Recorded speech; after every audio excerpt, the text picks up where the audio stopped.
Bismillahirrahmanirrahim. Halo, assalamualaikum warahmatullahi wabarakatuh, teman-teman semua, pecinta buah dimanapun teman-teman berada. Mudah-mudahan hari ini sekarang dalam keadaan yang sehat walafiat tanpa kekurangan suatu apapun ya teman-teman.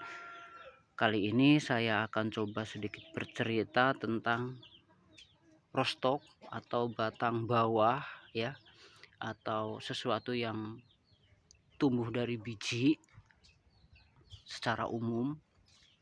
Meskipun batang bawah itu bisa dibikin dari produk cangkok dan lain sebagainya, itu adalah faktor lain ya. Oke, mempersingkat durasi ya teman-teman, di depan saya kita fokuskan ada dua pohon ya. Yang satu ini saya pegang dari biji lorito ya, mame sapote, dan yang satu ini juga dari biji ya, tapi dari yellow sapote atau alkesa atau sawo jigong ya. Perbedaannya itu ya, seedling mame sapote itu halus dia, dan yang alkesa kasar.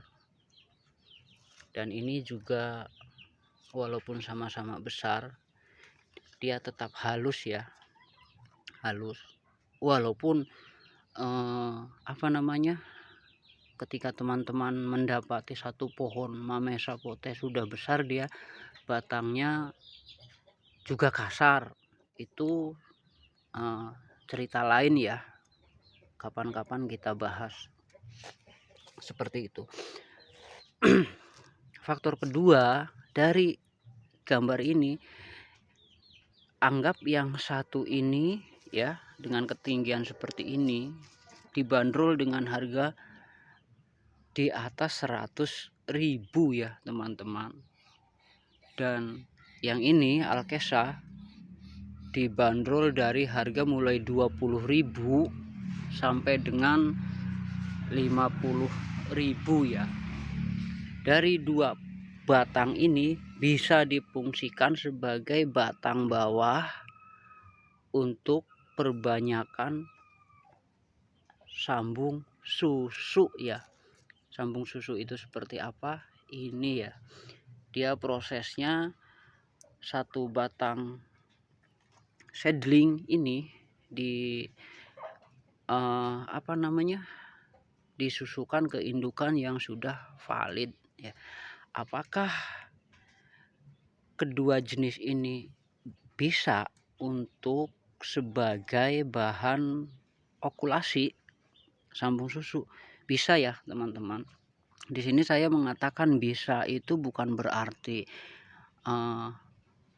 safety hidup sampai besar dan lain sebagainya. Bisa ya bisa, kalau perkara dia support atau tidak itu lain cerita. Nah, makanya saya ceritakan seperti ini. Dari harga tadi teman-teman sudah bisa paham ya. Dan ketika kita lihat ke sini, kalau ini dari biji pantin ya teman-teman, insya Allah aman. Nah, seedling alkesa ini bisa dimanfaatkan untuk sambung susu pada mame sapote ya teman-teman. Akan tetapi dia umurnya sangat terbatas ya. Bisa setelah pemotongan ini dari induk 2 bulan, 3 bulan, 4 bulan, bahkan sampai semisal 7 bulan dia masih bertahan hidup dengan memanfaatkan nutrisi yang ada di batang entres ya teman-teman.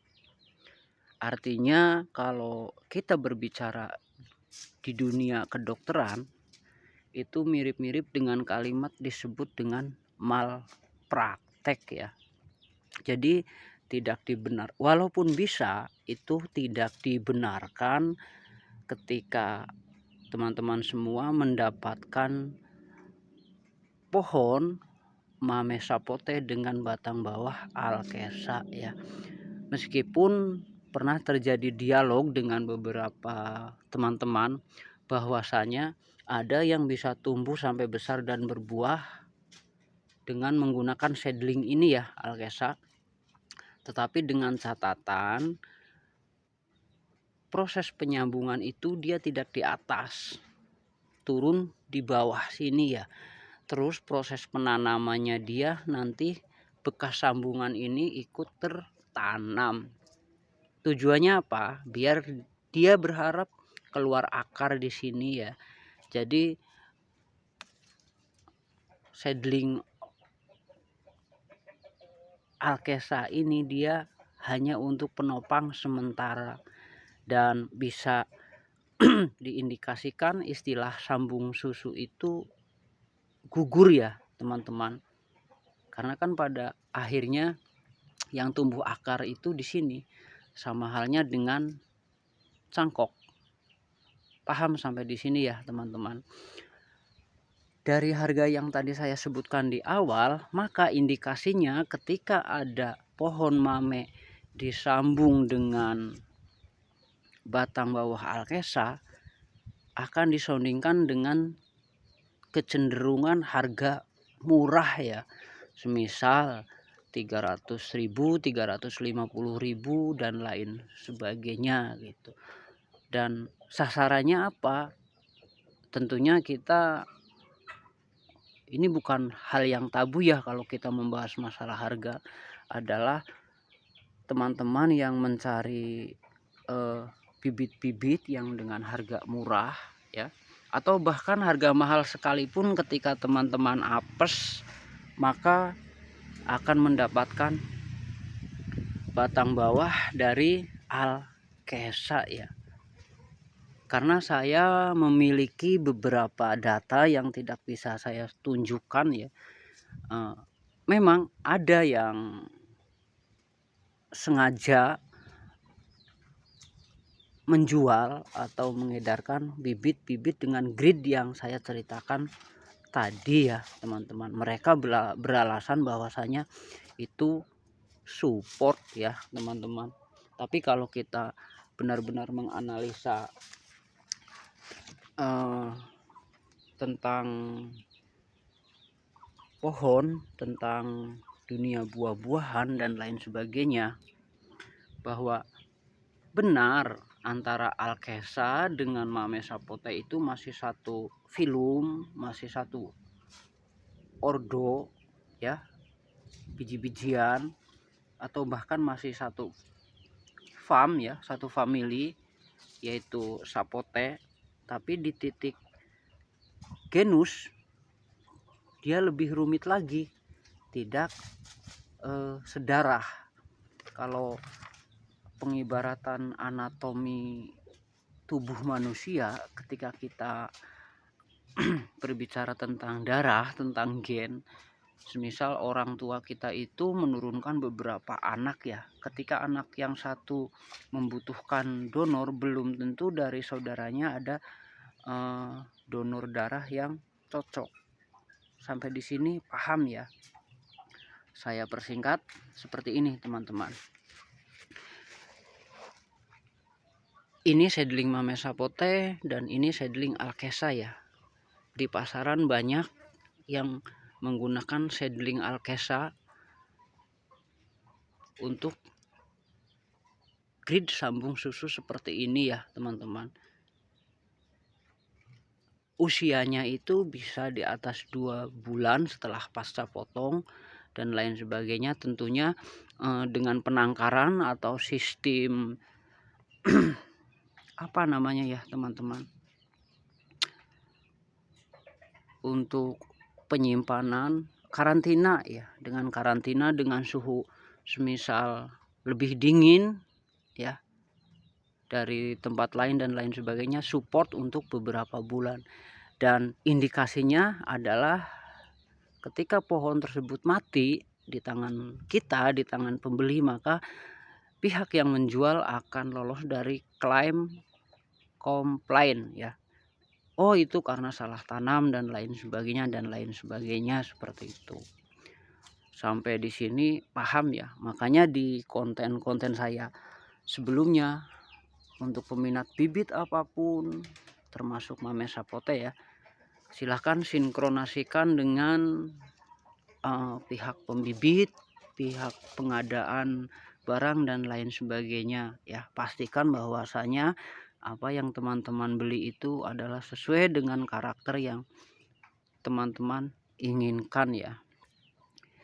Ini Alkesa juga ya teman-teman, dan saya tadi coba potong ini perbedaan dari daun seedling. Ini seedling Mame Sapote ya, dari biji. Yang ini Alkesa, dia cenderung kecil dan panjang, juga tipis ya. Nah, bagian atasnya, lalu bagian bawahnya seperti itu ya, dia mengkilat tipis. Ini Alkesa, ini Mame Sapote. Kalau teman-teman masih aku bohong dan lain sebagainya, silahkan teman-teman bisa membuktikan batang bawah Alkesa disambung dengan seri Mame ya, sambung pucuk tapi ya, kalau nggak langsung gosong dan tumbuh, bisa teman-teman komen dan saya bersedia untuk membelinya ya, seperti itu. Kenapa ada pihak-pihak tertentu yang melakukan penyambungan dengan Alkesa dengan teori sambung susu? Karena dia secara dipotongnya dia kan permanen ya teman-teman, artinya dari indukan masih support, terus terdorong dari seedling ya, seperti itu. Jadi dia agak sedikit bertahan beberapa bulan ke depan, seperti itu. Bisa dipahami ya teman-teman. Dan poin kedua yang teman-teman silahkan bisa simpulkan sendiri, ini ada beberapa seedling ya, walaupun dia susah daunnya untuk menunjukkan karakter, seedling tetaplah seedling ya. Tetapi untuk teman-teman kalau mau merujuk dan menunggu cukup lama berbuah dan memunculkan varietas-varietas baru, ini adalah gambaran beberapa seedling dari beberapa buah yang pernah saya konsumsi ya. Ini ada seedling Magana, yang ini seedling Havana, yang ini sempat kosong karena kemarin tidak tersiram, Viejo, dan yang ini Alkil, dan yang ini Espeda ya.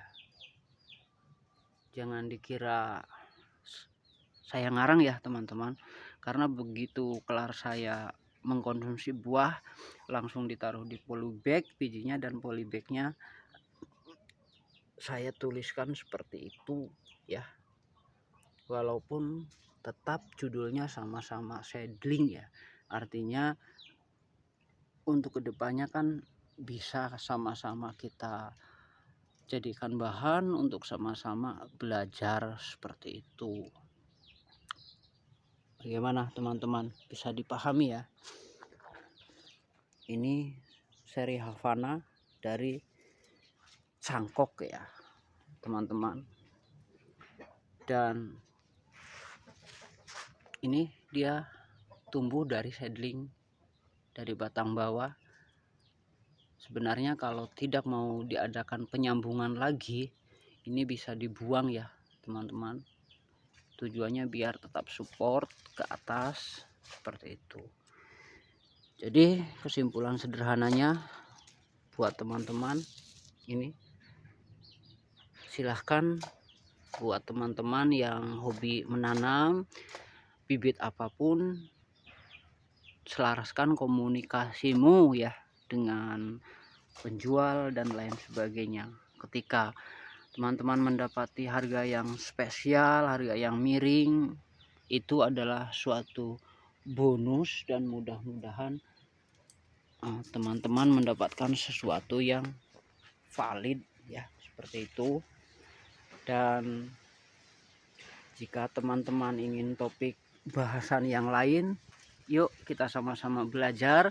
Teman-teman bisa titip pesan di komentar-komentar atau via media jejaring sosial lainnya ya.